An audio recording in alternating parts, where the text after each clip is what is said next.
মনে আছে কি ফ্রি ফায়ার ইতিহাসের সেই বীর যোদ্ধার কথা, যে নাকি বাংলাদেশ ফ্রি ফায়ার ই স্পোর্টস কে ওয়ার্ল্ডের সামনে প্রেজেন্টেশন করার জন্য নিজের জীবনের শেষ সময়টুকু দিয়ে চেষ্টা করছে। কেনলা নিয়েও খেলতে চাইছে, মানা করছি, পরে না দিশও নিয়ে গেছে। আমাদের নিজেদের পরিকল্পনার বাহিরেও যে নিয়তির এক অদ্ভুত পরিকল্পনা থাকে তা আমরা নিজেরাও বুঝতে পারি না। সেই পরিকল্পনার জালে আটকে গিয়ে আমাদের মাঝ থেকে বিদায় হয়ে গেছে এমনকি বাংলাদেশ ফ্রি ফায়ার ই স্পোর্টস এর একটা নক্ষত্র হারিয়ে গেছে, তার নাম হচ্ছে জেবি চিতা। তখনকার সময় ই স্পোর্টস প্লেয়ারদের মাঝে একটা আতঙ্কের নাম ছিল জেবি চিতা।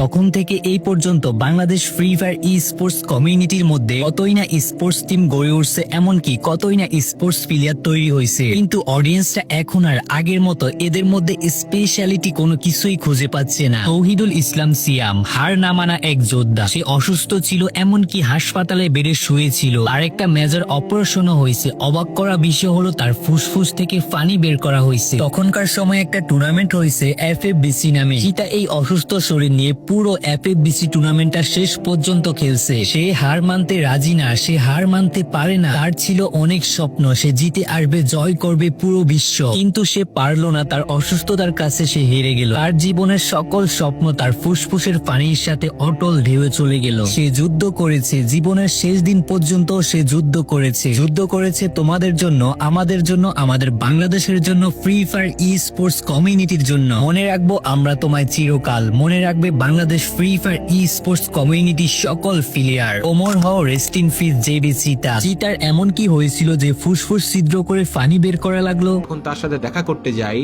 গিয়ে দেখি সে বিছানায় শুয়ে আছে একটা কম্বল মুড়ি দিয়ে। তার কপালে আমি হাত দিলাম, হাত দিয়ে দেখি তার শরীরে প্রচন্ড পরিমাণে জ্বর। তাকে আমি জিজ্ঞেস করি, ভাই তোমার কি হয়েছে?